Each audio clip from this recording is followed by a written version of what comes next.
If I put a Riesling in front of you, do you think you could tell if it were from Australia or Germany? And if it were German, could you tell if it were from the Mosel or the Rheingau?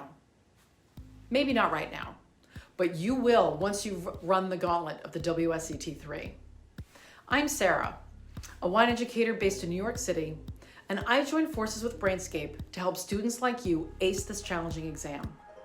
Together, we've broken down the entire curriculum into a collection of flashcards, which is great for mastering the theory of wine.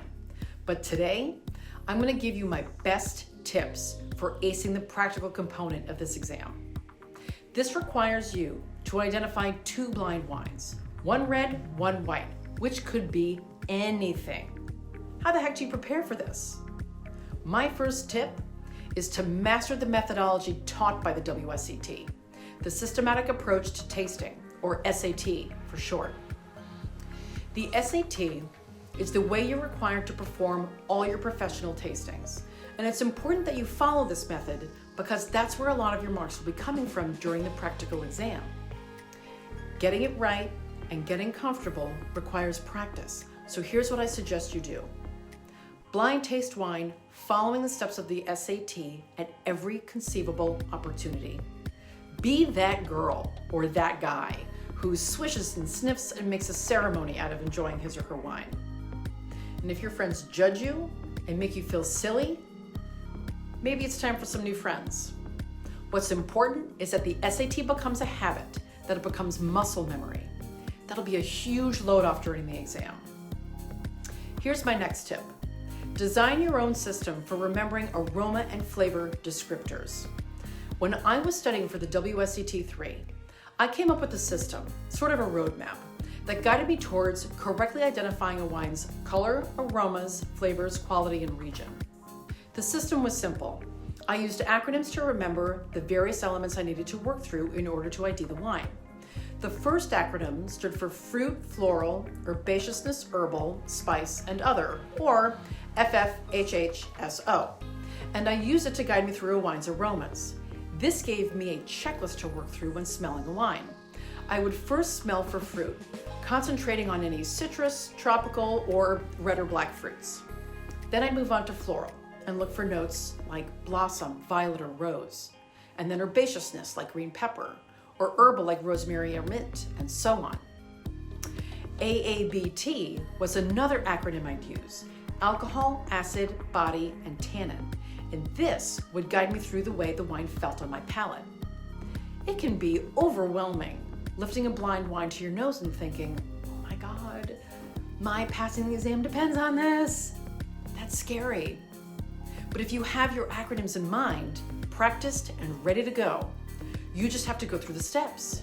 This will prevent you from leaving a single point on the tasting table. My final tip is to squeeze every possible drop out of your descriptions. Let's say you take a smell of a white wine and right away you identify lemon. That is a great start, write it down. But don't stop there.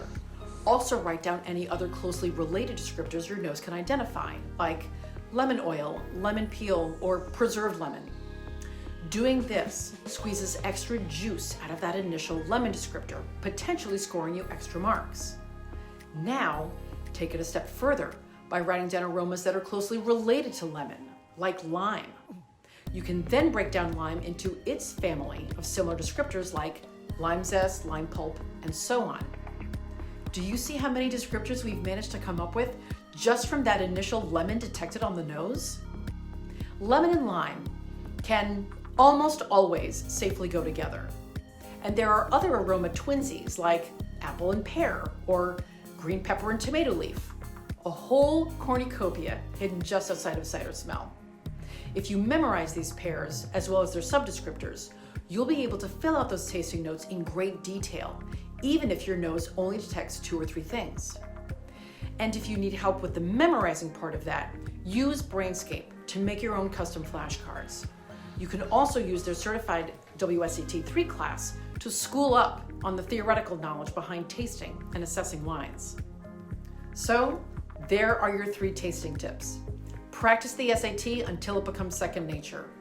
Design your own system of acronyms for remembering wine descriptors. and squeeze extra juice out of your descriptions.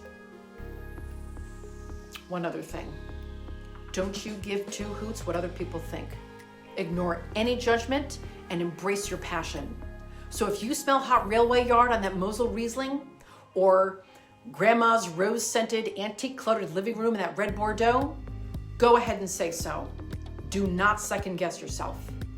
Trust your instincts. Want even more tips and info?